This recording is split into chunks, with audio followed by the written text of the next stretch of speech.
Today, on my WonderWorks podcast, I'm welcoming Irena Orešnik. Irena comes from Slovenia, and her life has unfolded between two worlds. On one side, the world of numbers. For almost 40 years, she has worked as an agricultural statistician, first in the National Statistical Office and since 2002 as an international consultant across the Balkans and in Asia. And on the other side, the world of hens. Together with her family, with her husband, she built a goat farm and a small cheese dairy nearly 30 years ago. She has been dedicated to helping farmers process milk naturally and safely on their farms, sharing her knowledge through teaching and writing. Today, she also leads a mountain farmers association supporting farmers and encouraging the next generation to continue this path. And when she speaks about herself, she says, "I am a woman with courage and determination. Shaped early as the first child in a large family, and through early motherhood, her life has always been guided by responsibility and direction."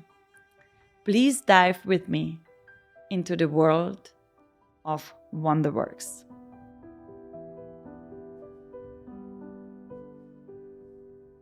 Danes je moja gostja v podkastu Irena Orešnik. In vedno znova, ko sedi tule nasproti meni moj gost, moja gostja, grem nazaj v tiste trenutke, kjer gostjo najprej srečam. In verjetnost, da bi se najine poti v bistvu poklicno prečkale, bila zelo majhna. Ker ko smo se mi spoznali, ti si dobila otroke pred mano, ti si starejša kot jaz, to se pravi, tvoja babica ne bi mogla biti. Kar se tiče tvojih drugih stvari, statističnih stvari, ki jih delaš, ne prečkajo jih mojih poti. Tako da je v bistvu bilo malo čudeža treba, da smo se midve spoznale, tako bi jaz rekla. Obe Slovenki, in začnemo tale podcast dan tudi v slovenskem jeziku in bomo potem zaradi tega, da tvoj čar doživijo še več ljudi in da jih več ljudi razume tebe in da deliš svoje življenje in sebe z publiko, bomo potem prestavili na angleški jezik. Zelo sem vesela, Irena, da si danes moja gostja. In da lahko skupaj s tabo gremo v vse tvoje ekosisteme, ki jih imaš v svojem življenju in nas vzameš zraven zaradi tega, ker so neverjetni in polni presenečenj, polni življenja in modrosti. Hvala, me veseli. Tole povabilo. In verjamem, da bomo kaj zanimivega in lepega povedali. So today my guest is Irena Orešnik, and mostly when I start like an episode, I always go on the point when I met the person for the first time or when something happened that our life path is like crossed. The possibility to happen like that with Irena in professional way was almost like zero. But there was a lot of magic inside our lives that we met for the first time a few years ago when I just traveled back from Croatia, from the island of Cres, from my vacation back to Austria. And a friend of mine, which is a friend of yours, told me, yeah, we can travel together, but we are going to visit a cheesemaker lady from Slovenia. She's a very good friend of ours, a very fascinating woman. So if you agree that we can go there, then we can travel together. And I needed like a night to stay before traveling further to Ljubljana. And then she told me, I'm going to ask her, you know, she is a very open-minded person. Perhaps you can stay at her house. And then we landed in your house and we started like talking to each other. For me, it was just like love on the first sight. I felt you. I experienced you. I experienced and I felt your heart and your brain. And you, like, all of a sudden brought me into all the universes of your life. And I was so fascinated because it's so something totally different to midwifery on one side. And on the other side, I so suddenly realized that the way of thinking and approaching life is very similar. How our brain and our heart works is very similar, despite everything that we are in totally different topics. And I was just like, wow, I'm just like so happy that I met you and that you are still a part in a way of in my life, and that we can connect and we can exchange our thoughts and how we think about life, how we approach life. And that you sit here as my guest today, I feel like really deeply honored. And I think that the audience still does not know that you're going to bring them like into amazing areas of your life. So thank you for that. Thank you, Zala. You know that it's vice versa. It's the same feeling. I meet a lot of people in my life, and with some, it's a click, and you stay in contact forever. And it's this feeling, even if you don't talk with the person for a year, when you talk, it's like the conversation never stopped. You know, you can, and there are other people, it's difficult to continue or to talk. So. Mm-hmm. So you have like two big areas in your life. The one is you are a very, a very high educated and very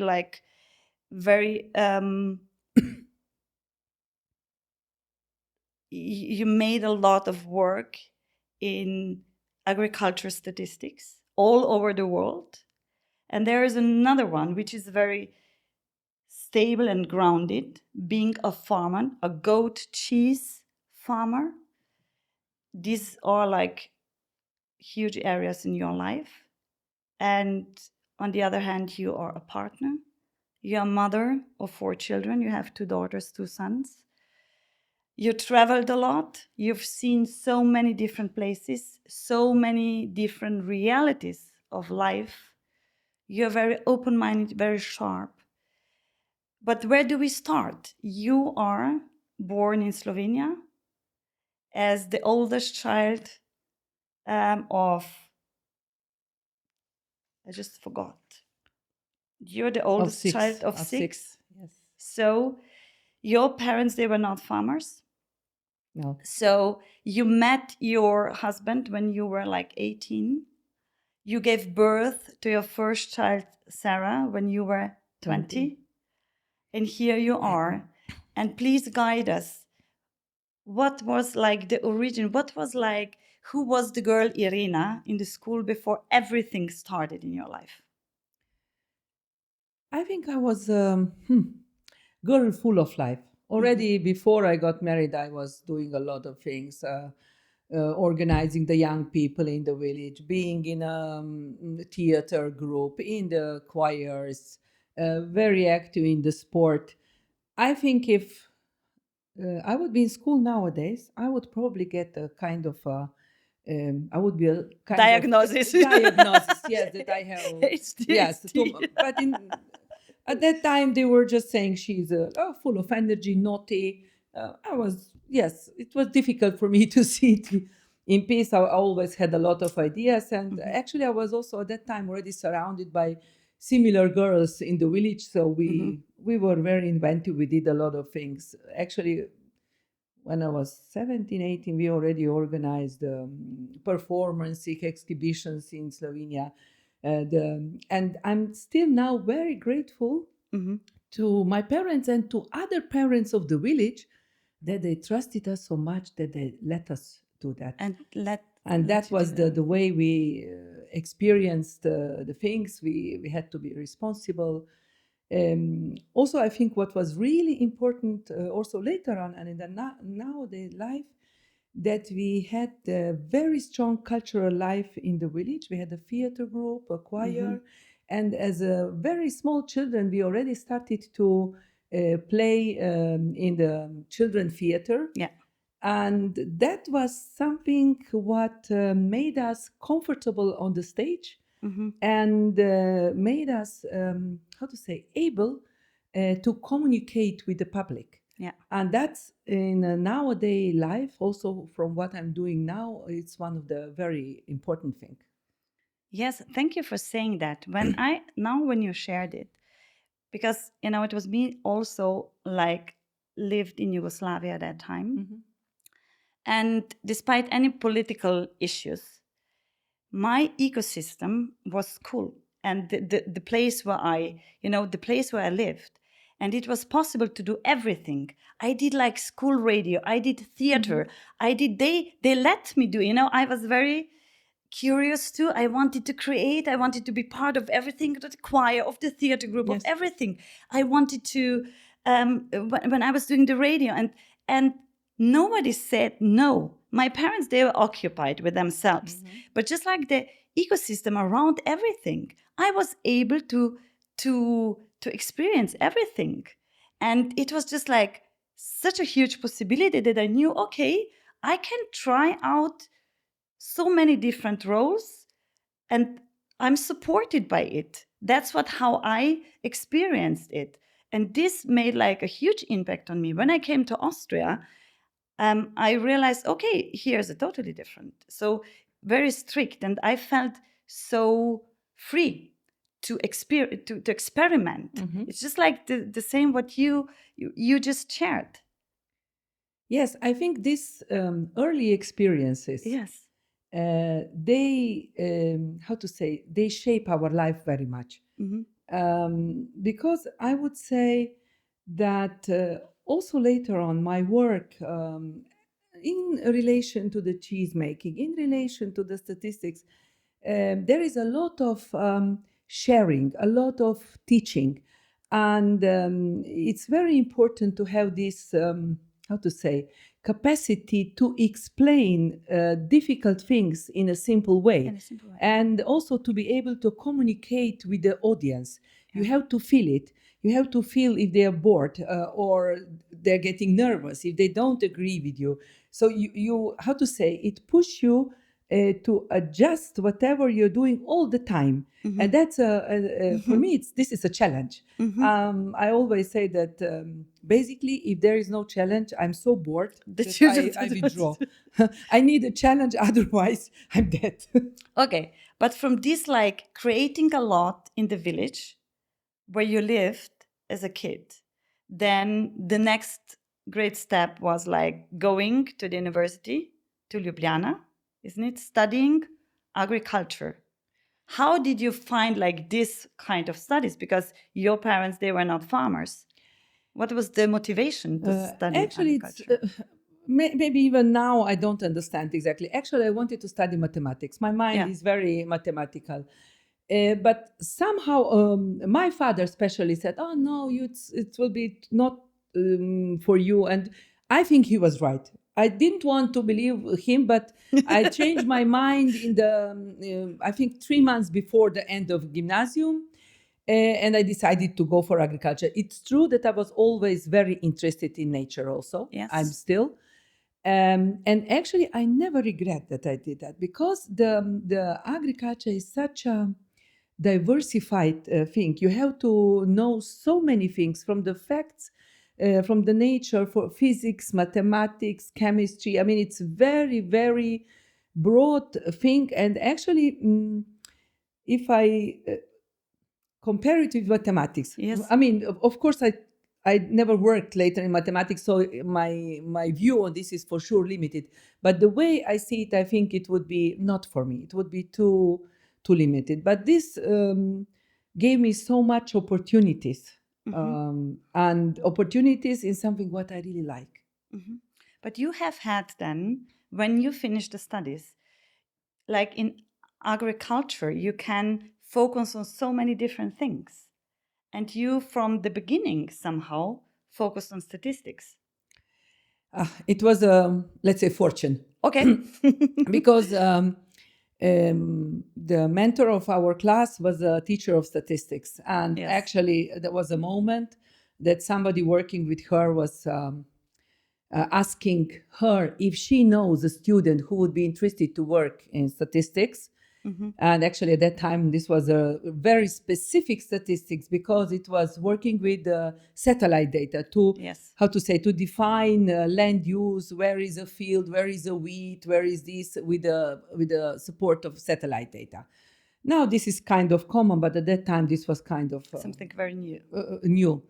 And actually, she asked me if I would be interested. And since I had a child, I really needed the money. I said, okay, I'll check.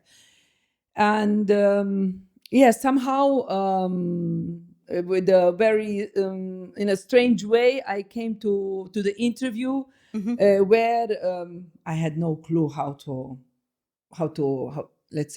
answer things on the interview. So how to perform. So I didn't perform. I was just saying it very openly. They asked me, why would you like this job? I said, yes, because I need a job. And then, I have a child, I need a job. I need a job, I need money. They were probably a little bit surprised.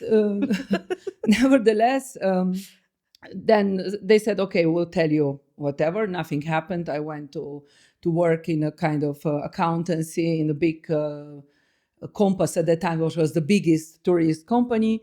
And after a week working with some putting in the some papers in the right places, they asked me to support the main accountant for something on accounting. And after a week, they offered me a job. And then I said, okay, maybe I was studying with a child for 4 years. I was just before diploma. Maybe I should still try to go to my profession. Yeah. And so I called them to the statistical office. I said, look, this is the situation. They offered me a job. You haven't come back to me. What's the situation now? And they told me, you can come on 1st of January. So I came before the diploma there, started to work there. And all my professional life was a lot of kind of coincidences. There was no one moment in my life that I would plan or write a application, because always something happened, something was offered, and it was more a question of having the courage to decide at the right moment. And my decisions were all my life based on instinct. I always, try to see if this decision make me calm or not. So you felt it in your body? Yes. And then you knew, you followed your own intuition, and then you knew, okay, this is the right decision, and yes. this is not the right decision. I mean, at the beginning, it was really, I needed a job. So, and I wanted to work something what was related to your studies. To my studies. But then later on, I changed the part. I started to work on kind of classical agriculture statistics, stopping to work with this. But again, then all of a sudden, like 10 years later, I got an offer to work on a project in the EU. We were not yet in the EU. And it was related to this, my first job. Because some people met me years ago working with satellite data. And so I came into that. And then from there in 2002, or actually I started to work 88, but in 2002 I left my permanent job. And since because you worked at the ministry? No, at the statistical office. Yes, and then I left in 2002 without a job at that time, pregnant. That was really... You're pregnant for the second time then? Already? On the fourth time. On the fourth time. Yes. So it was quite risky. Nobody believed. And they said, oh, please ask the directors there. I said, no, I decided. and I never regret it. So I think I like my You freedom. decided to live like with 3 kids in your Fourth on home the and the way. 4th on the way in your womb, having like a stable job, Very stable job. very stable job. You could still have it. Yes. You decided to quit and to make a totally new step. What brought you to that point? I think that what is most important for me is freedom. Even sometimes is a kind of illusion, because when you are in a private business, it's not somebody is telling you what you do, but it's the work which push you, that you have to work sometimes where you don't want, and so on. But it's really true. Even for a moment, I never regretted that decision. It was also. But it's very bold. How did like your family and everybody around you reacted at that time? At that time they were saying, like, you know how they used to say, she got too much of the white bread. She has eaten too much of the white bread. You know, she's like not grateful to what she has. Even my mother, because she was always kind of afraid for me, because I was having children, a lot of things. We were starting with the farm. So she was kind of complaining that I don't take enough time for children, which was true at the time. But when I decided to quit and to stay at home, was very difficult for her to accept. And this was still the time, okay, not yet anymore Yugoslavia, but was still time. You know, people, you are from that place where used to stay in one job from start to the end. Forever, now everything is different. So now this is kind of normal, but in the around year 2000, this was still more revolutionary, let's say, especially if you had a good job. And to go home and to do the farming, that was really Insane. However, I knew that I can get a job in statistics also, so that was also. That you knew you are good at what you are doing. You already had like I had connections. My network. Yes. You had your record, and you describe yourself as a woman with courage and determination, and you lived it in every cell of your body and your soul, isn't it? Yes. I think how people see me, and also I see myself, is that I have a courage. When I decide for something, I'm ready to take the risks and do the things. And I think that's very much related to my family, because actually we have this kind of history. My father left the job after 4 years in the factory. My mother left the job. So we don't have a fear to stay on our own feet. Because if you are from the family that it's more seeking the safety, the security, then you have this kind of fears. But I didn't have these fears. Also, it was important that my parents, they were entrepreneurs, they were having their job, and we knew that if there is a real issue, they will support us, and they always supported us. That's also good, because sometimes if you don't have anybody to support you with children, to support you with anything, it's difficult. It's difficult to take, let's say, big decisions. So I have to say that it was maybe easier for me. But the boldness, it's definitely a part of it.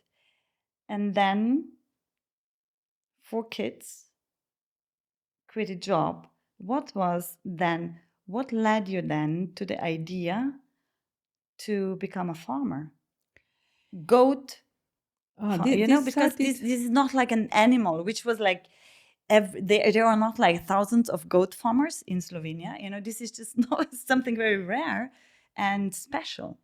No, at that time there was almost no goat farmers. Yes, that's right. That's why so you dreamt about goats, and then you said, "Oh, I'm going to become a farmer." No, it was not like that. Actually, it was because this story started in 91 already. Okay. We bought some goats to have the milk for the children. We had our own field. We have our own chicken.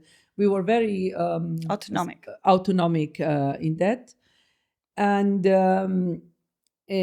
actually, the main reason why we wanted to have a farm was that we are living in a very beautiful place. It's like here. Yeah, it's true. Really. It's beautiful. And we recognize that we are leaving our house in the dark, coming in the dark.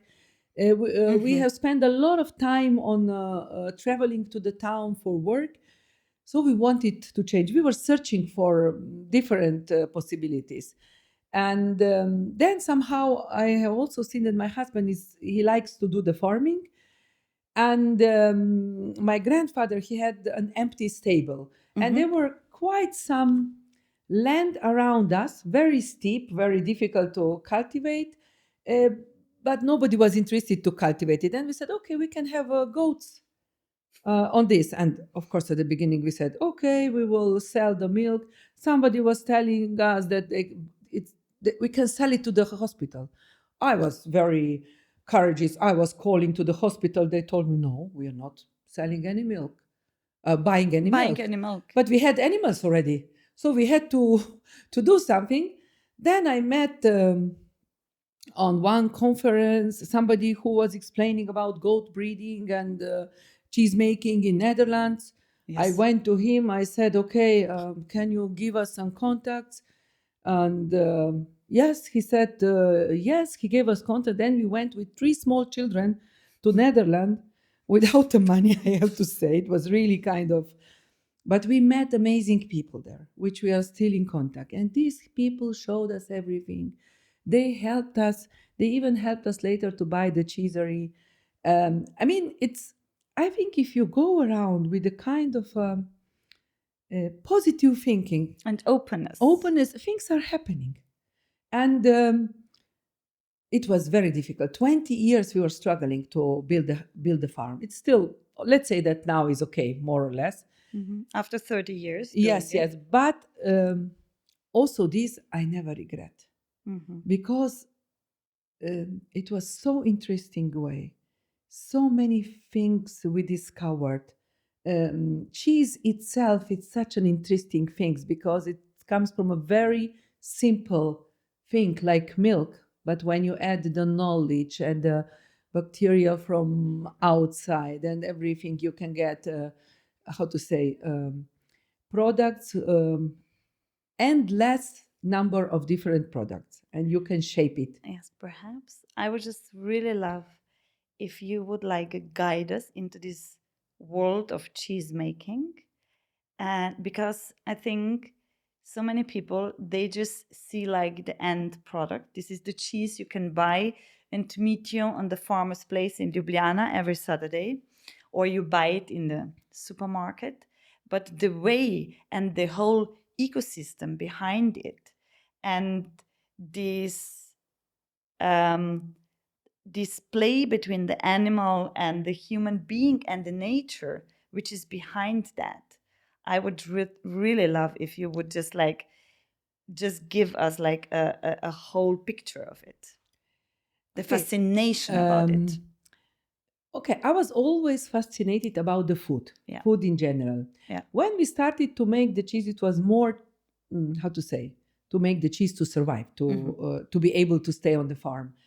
At the beginning, we got a lot of trainings in Netherlands, Germany, and this Germanic world is very, let's say, more industrial and more, based on the recipes.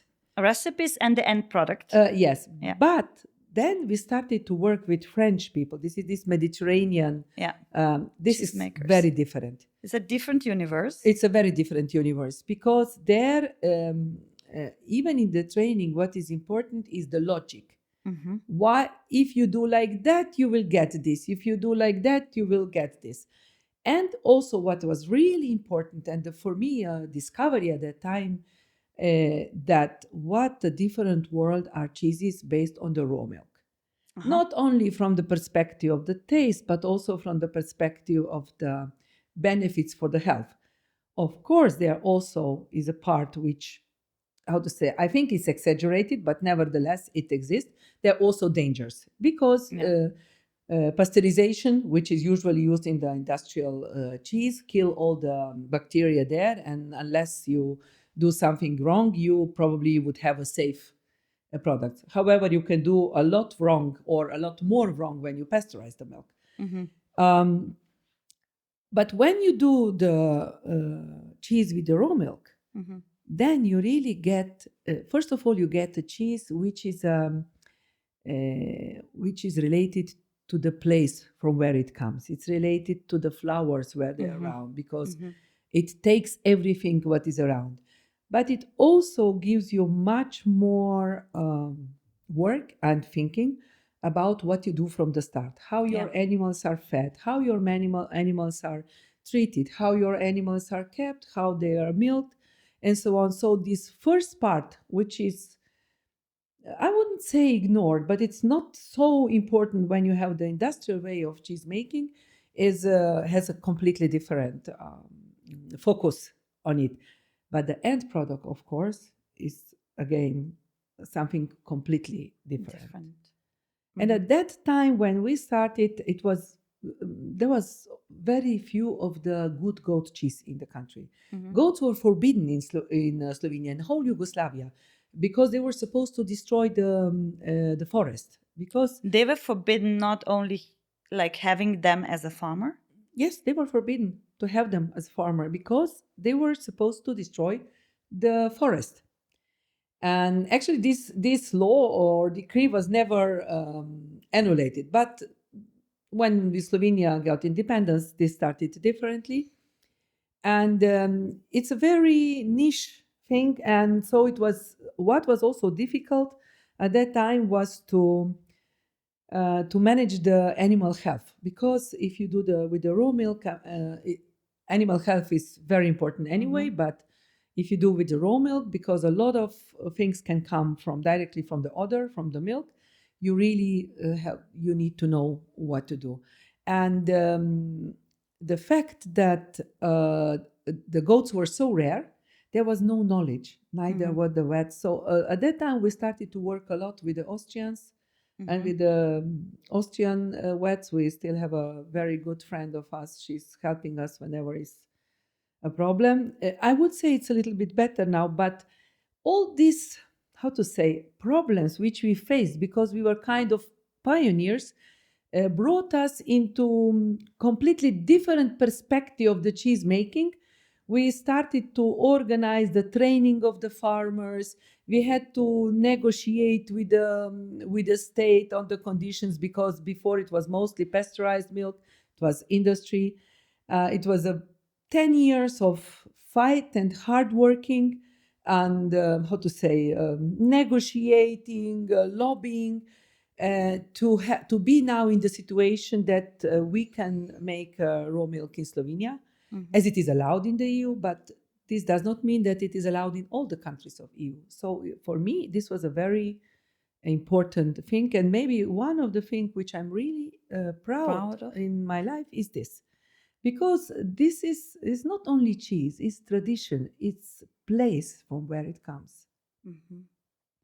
And when you just shared it like that now, I just had like in my mind, we already talked a lot about it, but when I see on my profession as midwifery, so it's the same that you have like the majority of the people, they give birth at home, but we started from somewhere else, that people gave birth, and not at home in the hospital, sorry. Yes. But the origin is to give birth at home in your own ecosystem. And if there is a healthy mother and a healthy baby, they are safer there. Like always, the most important is to have two healthy people, okay, human beings. Then the most safest place is to give birth at home and to leave this union in the family. And when we go then to the hospital, we have to take care of much more things, of bacteria and everything, because you are not in your safe space. And here you stay much more connected to the family, to the ecosystem of the family, as if you divide it into the hospital.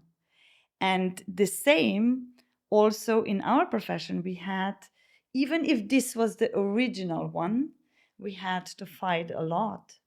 And we have always we have to show them that this is safe, that we are doing like good work, that we are not making like a witchcraft, but that we are well educated, that we take care of things, that we are working as professionals, so that we are seen as that. And in Austria we are, and we have now, the ministry or the government or the hospital, so we have good cooperations. But when you just share like with the cheese, is the same. And then now with Slovenia, for example, in behalf of midwifery is still like very divided and not allowed. But you had the same way to show them that it's safe to do raw milk cheese, that you are doing good job, that you take care of the animals, of the nature, and that you are doing good products, which are safe for the people, because actually our human bodies can digest them much better as if they are processed with a pasteurization. It's fascinating. Moreover, actually, in order to reach that, we had to prove so many things, as you said, that we are educated. And that was the reason why my colleague and me, we started to educate. We are still, that is now we have 20 years of the tradition of educating the farmers on how to process safely milk on the farm. I think the key thing in that is the knowledge. Of course, we had this in tradition, but the world is different. Many things has changed, and you have to adjust to the changes. You have to understand that sometimes this traditional knowledge is misunderstood. Yeah. And when it's misunderstood, then it can become dangerous. And I also think always when we are kind of extremist without knowledge, this is dangerous. So this is always dangerous. This is always dangerous. So we have we still have way to go, but we made the main breakthrough. I see a lot of things we need to do, but comparing to some other Eastern countries, which were in the same communist system, and we are very much much better, and I'm really proud of that. It was hard. We got inspections, we got anything, but maybe what was really good, and I'm using this also now when we are doing more on the mountain farmers, is that I had the media on my side. I was using very much media. And then we are back again to this. If you are able to explain things in a good way, then media need you and like you. And I have to say that they were always on our side. There are here and there some strange things because of, not having enough knowledge. But in general, we have positive, support of the media. When you are doing on big things, like you said in your profession and also in the cheese making, if you are clever, you can really mobilize the media to be on your side, to spread the word, to explain the public the importance of a certain thing.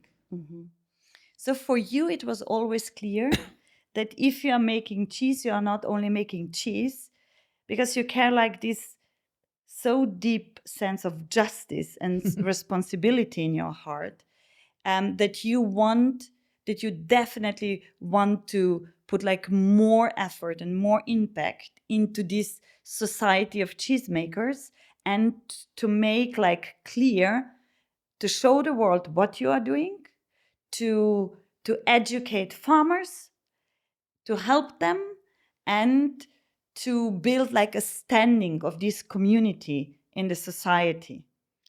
And you are still like working on it every day. We are still working on it because it's a permanent job. Because people are changing. There are new farmers, there are new inspectors. And it's very important to see the whole system. Everybody has a part of it. It's not only the farmers, it's also the inspectors. And for instance, what our inspectors are very surprised about me, that I'm actually asking them to be more strict, but strict on the right things. Yeah. Because the problem is, if you are strict on something, what does not matter it will confuse the farmer. He will spend his energy in something what is not important, and he will not do things which are really important for the safety, which is a big surprise for them. But there is still a lot way to do. But how to say, if we work hand in hand, because we are all together, we are, how to say, responsible for the good cheese, but I would say also for the safety of the cheese, for the taste, which we are very obsessed about these things nowadays. For instance, we all drive on the highway. Yes. Even we know it's dangerous. And we accept this danger because we believe that we cannot live without the highways. And it's probably true. When it comes to the cheese or food, we want 100% safety. It's not possible. Because with this, how to say, 100% safety, we are forgetting a lot of many other things which are also or beneficial or harmful if we do it in another way. So we should, I think in general, we should have more balanced view on the things, not only on the cheese. In general, we need less extremism and more balanced view on the things. Perhaps it's just the fact that we can allow ourselves to say that the game on this planet is not like having assurance of 100% in any way in life. That's just fact. We are just trying to build up an illusion and convince ourselves that we have everything under control, and build like an illusion of safety, which life itself is just not. The game on this planet is a totally different one. We don't have 100% security, control. We can't. And if we try to do it like that, it's just like building illusions and telling people to holding on it, but it's just not true.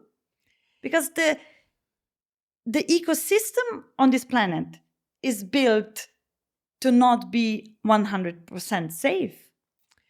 We are very much exaggerating. And as you said, it's a kind of illusion. And we are losing a lot because of that. If we look, as I said, I'm very interested in food and in general. If we just look with this kind of exaggeration in the last years, how many of the traditional foods we lost? We lost them, and we are losing them. We are in a time of extinction of many things. But the problem is that what is really behind is a fear.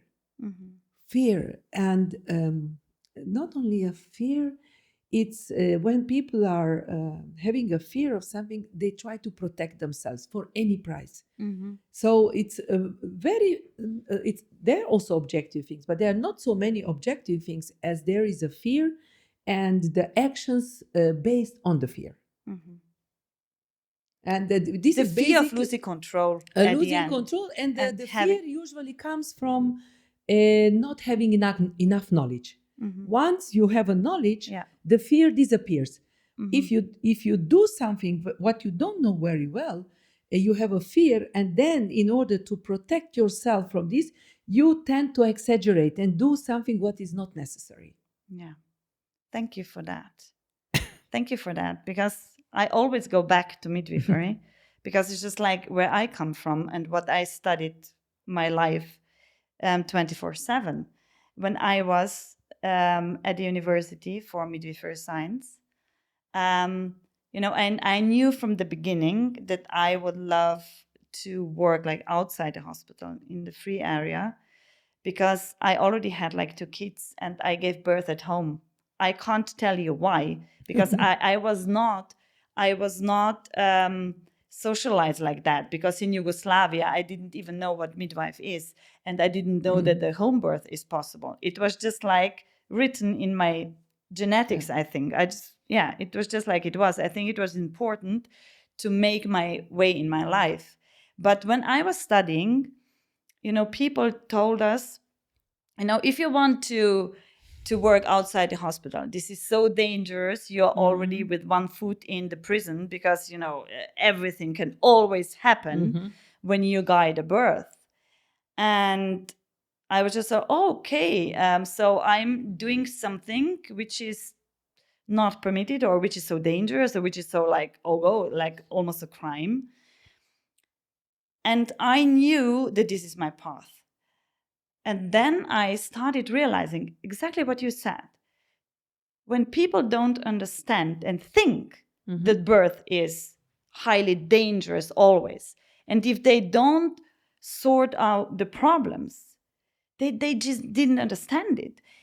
Because behind everything, I think, is mathematics, even in birth. It's a very, the baby has to pass the pelvis just like a bone structure.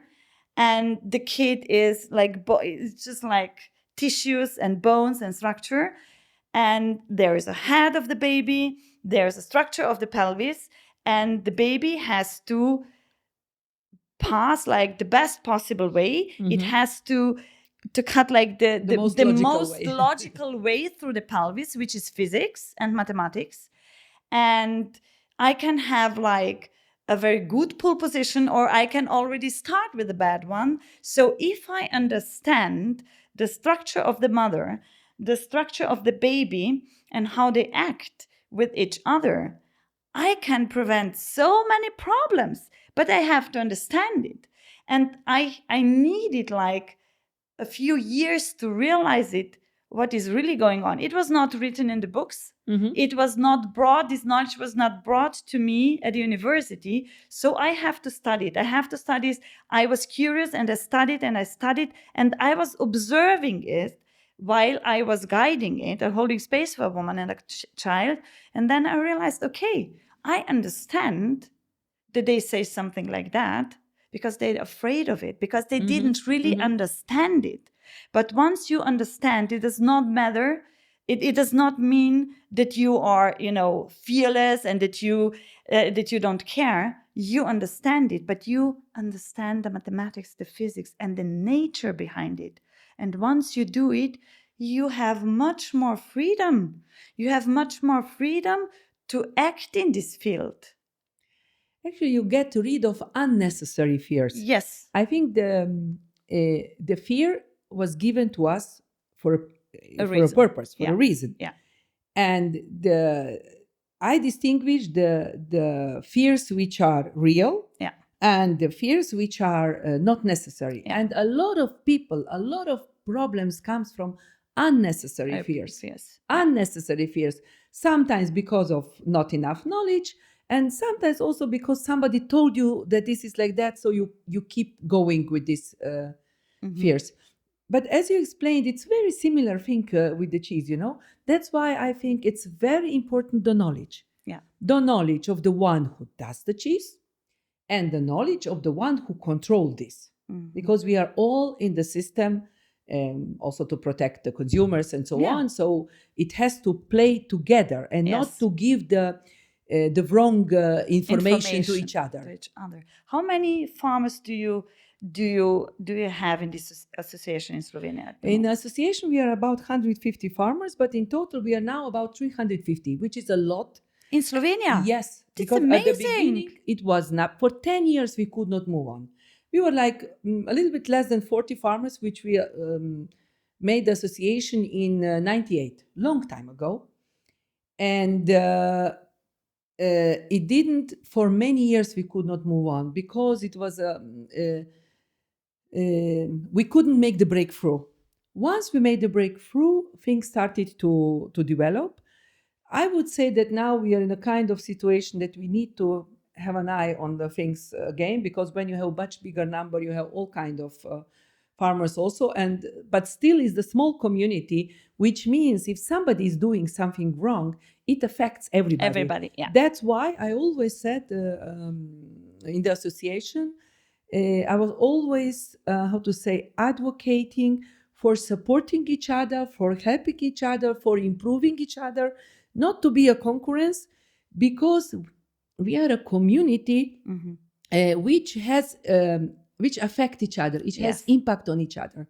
So the same as in your profession. Yeah. If one Totally the same. there is a one big mistake, you will be all under All it's gonna scrutiny. be- Yes, and that's the same. judged. It always goes with the small communities. Yes. Yes. Yes. So you are still, you are giving lots of your energy to be a leader of the Mountain Farmers Association and to work with them, to educate them, and to show the world that you are doing a good job. And at the end, that doing farming or cheese in your way is preventing damage in nature, and it's just like, it's taking care of this planet, of the Mother Earth at the end. Yes, and at the end of the day, all of us, we need to eat 3 times a day. There, yes. And it matters what we eat. Yeah, Maybe we complicate too much sometimes, but it still matters at the end. it matters a lot. Yes. Oh, thank you so much for guiding like in this universe of cheese making and farmers. And there is, and if my audience listened now to you, they would say, wow, this woman is crazy, 4 kids, they are adults, but nevertheless you always say mother, partner, goats, association like farmers association, like giving lots of energy and impact to this community. But they don't know that there's like another huge part in your life, which is agricultural statistics, and that you are still working in this field, and that this is like a huge one too in your life. Somehow we could ask ourselves, how many hours has your time? But I know that you are doing it, and I'm fascinating. But this world of statistics, agricultural statistics, which brought you into so many different places on this planet. And I would love that you take us with you. How was the way then after you quit these jobs, statistic jobs you had, when you started like to travel the whole Balkan countries and so many other countries? And what are you doing there? Okay, actually, it's a good thing for our farm that I'm doing it, because as farmers, we wouldn't be able to survive completely. So we need an additional income. And I earned a lot of experiences in statistical office in Slovenia, and I'm very happy for being 15 years there, because it was a time of when we were independence, building the system. It was an amazing time which gave me opportunity with challenges which I really need and like. So we built it pretty much almost complete system before I left. And then I get bored, that's my problem. I was tired and bored. So both. But also I've seen that I have opportunity in this, because I started to work for the projects outside the country already while I was in statistical office. Mm-hmm. So then I started to understand that, okay, I have the knowledge, I have capacity, that I could survive also in that way. However, then I was pregnant, another child. I said, okay, forget this will not work, because in this kind of business, in 1-2 years, they forget you. If once you are out of the market, you're out of the market. So I established a cheese shop in Ljubljana. I said, okay, forget about statistics, nothing will happen. And we started to work in the main market in Ljubljana.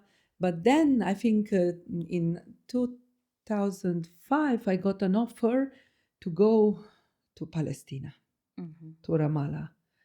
I said, oh my God, is it really just this country that it comes now? Because it was a time before the second Intifada. Yeah. It was actually, I went up there, it was 2 months before the Arafat was killed or whatever, died.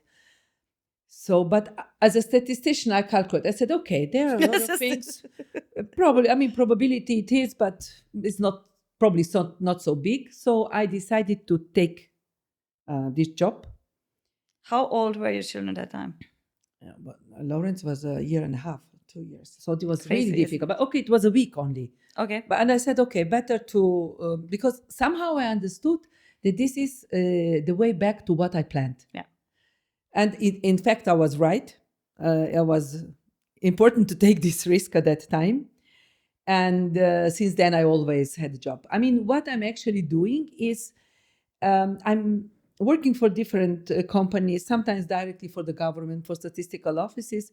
I'm basically supporting, teaching the people how to build the system, the rational system of collection of data related to agriculture, where I put a lot of attention also on the farmers, that they shouldn't be overburdened, so not to ask them more than really necessary.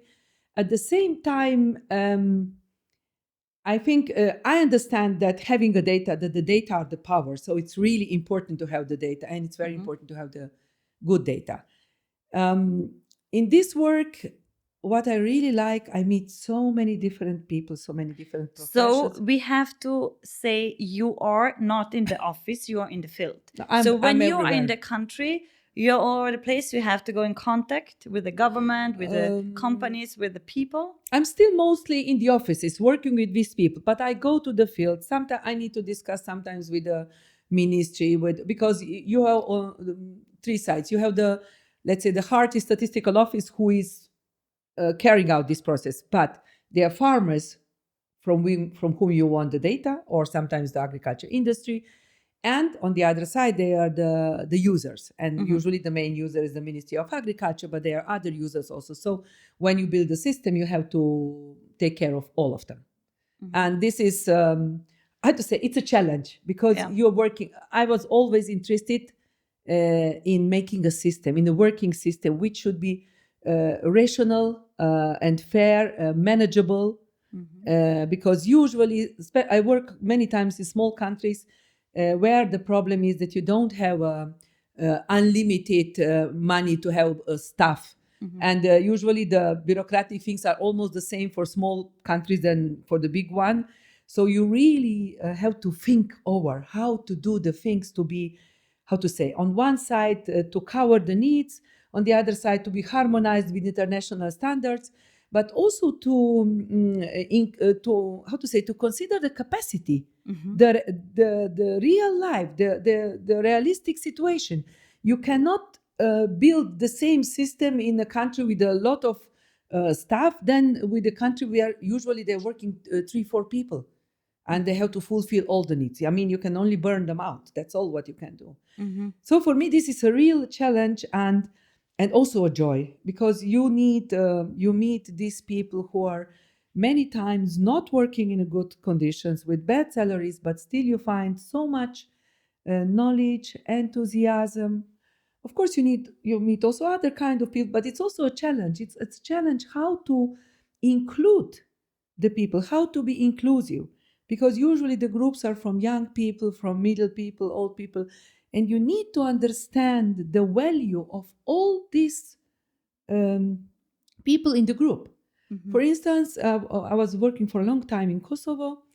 So you were all over Balkan? All over Balkan, Asia, also in Europe. I mean, how to say, it's not only the work. You learn about different cultures, different ways of approaching the things. We are a very individualistic country, but many of these countries, they are working more like in the groups. It's partly also that maybe sometimes nobody wants to take the real responsibility. So, for instance, there was a challenge. I could not separate the work. So it's very difficult if you count on 20 people, but at the end they are just doing all together. One by one. So, you also, how to say, I got much more relaxed about the life with them, because most of them, they are living in much more difficult conditions. They are not sure about what the tomorrow will bring. The project is ending. They lose the job. They don't know if they will have it. And they are much more relaxed about this than we are. We are so much afraid of the future, of something what might happen or will never happen. So for me, this was important to realize that there are not so much things under our control. And it's not necessary to stress yourself so much. It's better to trust, to believe. Of course, the trust with empty trust is not a good thing, but still many times we complicate about the things which has no real ground. And this they learned me a lot. And also they learned me this work that even we are complaining so much about our countries, politics and everything, we are living in a very organized and good world with good conditions. With So good because food. you were in Asia, what were countries? I was working in Tajikistan, Azerbaijan, many countries with much, much worse conditions, but they have their other benefits. They are more close to each other, they care, they are so nice people, so careful people. So sometimes we just judge the things about benefit, economy, and so on. But at the end of the day, what you remember is the nice people, the smiles, the people who care, and you become more, how to say, more humble, more modest, more grateful. More grateful. That's really, I think, it does not mean that I don't see the problems, and I'm trying to work on them because I think it's always possible to be better and it's necessary. But at the same time, to keep yourself calm and not completely out of mind because of whatever is happening, it's good to understand that we are still in a good world, in a very luxury life. Yes, I think living here on this part of the planet, we definitely forget this lots of times, and that the focus, and that we are living in such a luxury, and so many times not happy about it, and don't understand that just like having fresh air and water you can drink from the pipe, and having a nature where you can grow things, is just like the most beautiful luxury we can have, because we need it to survive. And that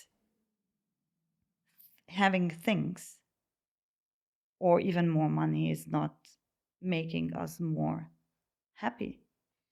Obviously not.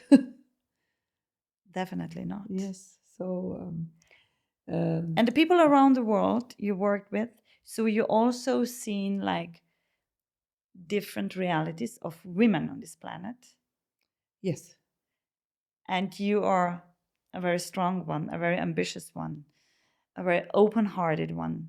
How was it for you to see like different realities where the women's rights were not treated like that?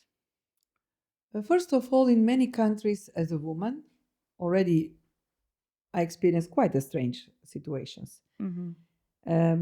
Nevertheless, at the end, when they started to trust me, it was not important anymore that I'm a woman at the beginning. But in some countries, it was important. It was, how to say, less, something less. Nevertheless, I think that, for instance, when I was working in Palestine, the girls were covered, especially agriculture. There is all kind of diversity. They're covered, non-covered, because they're all kind of. But agriculture is more traditional kind of thing, so all girls were covered. But I started to understand that we are doing a lot of fuss about it. And these girls, they had a lot of things which we don't have, women in the West. For example? There were a lot of things they didn't need to care, which we need to care. Here we are all to earn the money, to take care of the family. I mean, it's a kind of expected from the woman that she's a superwoman doing everything. There, of course, they have limitations, but on that aspect, they got much more, in a way, easier life. There is more clear who should bring the money and who should do the other things. I mean, I think we are judging too much. It's in general, we are judging what we don't know. And we should judge much less. We should judge mistreatment, this kind of things. But this is happening everywhere. As we see the statistics in Austria, It's not going to be so different in Slovenia, probably. Yes. Every third woman, once in her lifespan, is experiencing like violence, a kind of a violence in her life, which is a lot. The femicides, they are like raising in Europe. So I think definitely before we judge, we have to bring peace into, I don't know how this would be in English. In German, we would say zuerst vor der eigenen Tür kehren. Exactly. Bevor wir woanders First take care of your own stuff. Shit. Yes.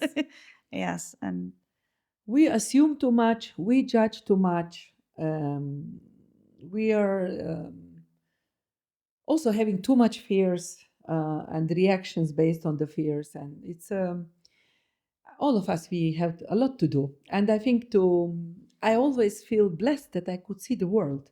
And I'm very grateful to my husband that he accepted that I do this, because we are still, if we admit or not, very traditional societies where still, especially if you have children, it is expected that you will be at home with the children.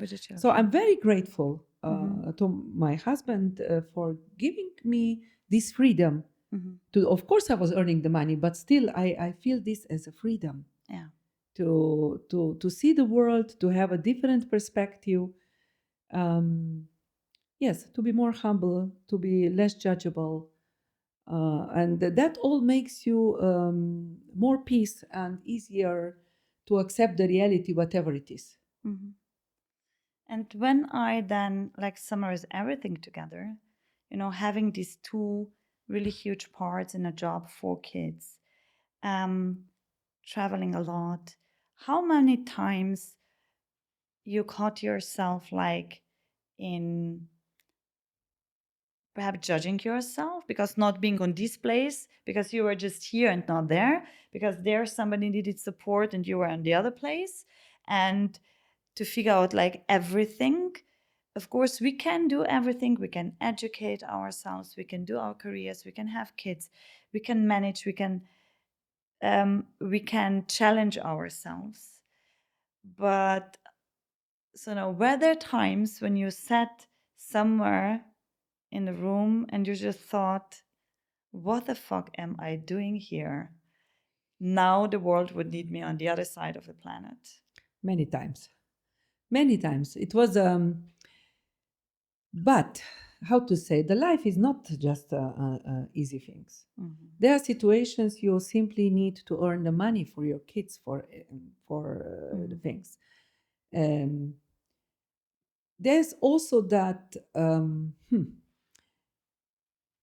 I'm sure I was not grown up at the beginning. You are not aware of certain things. Probably I would do many things differently nowadays, but I know that I did it the best I could at that time. So I was judging myself so many times. I stopped that because I said, okay, you did the best you could, the best according to your knowledge and according to your, let's say, how grown up you were at that time, because it does not help judging you. But it's good to understand that something was maybe not good, because you face whatever was not good when the children are grown up. Yes. The children comes and tell you, and you have to face it. Sometimes you can do something about it, something you cannot, because it's not everything up to you, and you cannot turn the time back. I had children very young, and also I didn't have too much support at that time, so I had to live the life. Children had to eat. Still we tried. Children were all in sport. They were, which was not easy. Not easy for us because we were far away from the town. Yes. I believe that with my husband we did what we knew, and we did our best. We exhausted ourselves in many times. But I think one of the things was also that I was pretty good always in organizing the things. I'm a very systematic person. I was not spoiling my children in the way to do things instead of them. So they had to learn early to be responsible for them. And you have to have a kind of priorities. It was a time my house was a mess because I didn't manage. But for us, it was with my husband more important to go for a walk after the work. So the first thing when we came from work, we were eating and then we were going for a walk with the children. Many people were judging me. They were judging me more than I judged myself. They're judging you more, but that you are not like the kind of because I was not a the mother, kind of the a kind of classic a mother. classic I mother. mean, first she left the job. Then she dared to go to other countries. She dared to leave the husband with the children. I mean, it was a lot of judgment. I would say it's interesting that I don't see this anymore. They started to accept It and maybe changed a also lot. to understand the things, because the world has changed also. Yeah. I was in a way before the time. Yeah. And that was a big deal, you know, Yeah, if you are very before the time. And we were revolutionary. before the time in many things, in the Yes. farming, in raw milk cheese making, in leaving the job. I mean, that was too much for a lot of people. And we are from the village, but I don't see any pressure anymore. Maybe also I got rid of it, you know. Once you don't care, they don't care. They don't care anymore. So Yeah, I feel completely free nowadays. And where do you recharge? What is your resilience? You know, what are the places, the areas where you recharge to have the energy to do everything what you do? Nature, friends, family, grandchildren. How many do you already have? Two. Two. One on the way. So there are a lot of things you can charge.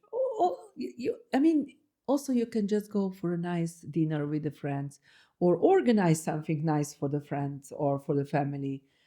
But I really like to go to the forest, pick the mushrooms, or I like to go just for 2-3 hours to the seaside and swim, or in the lake. It's enough. People say that I'm completely mad because sometimes we go at 4 o'clock in the afternoon to Piran to swim, and we And come then go back. back. But I feel like I had a whole day of holidays. Yes.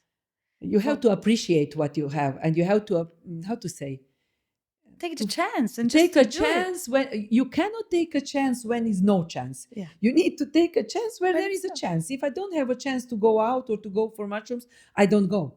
But when I have, I go. Yeah. For what are you grateful? Oh, for many things. For many things.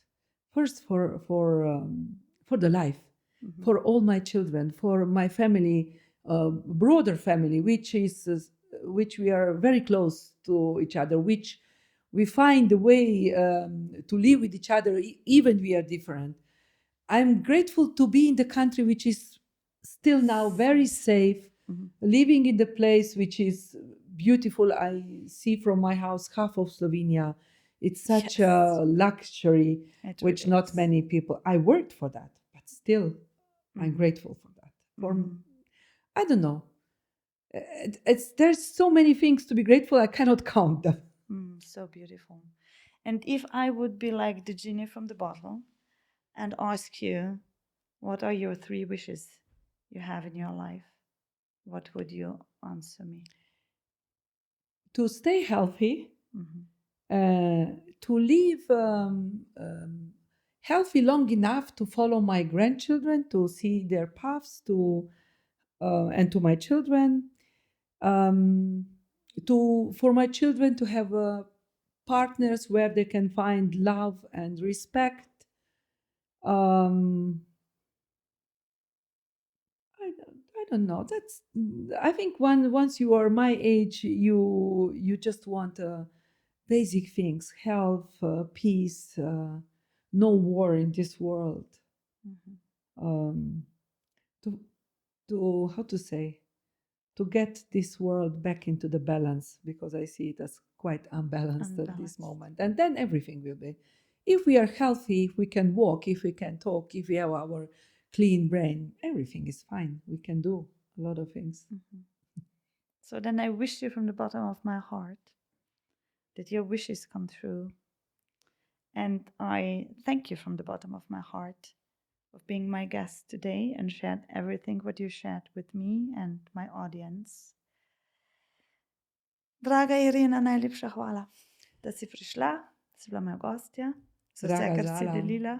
najlepša hvala za povabilo. Bilo mi je v čast.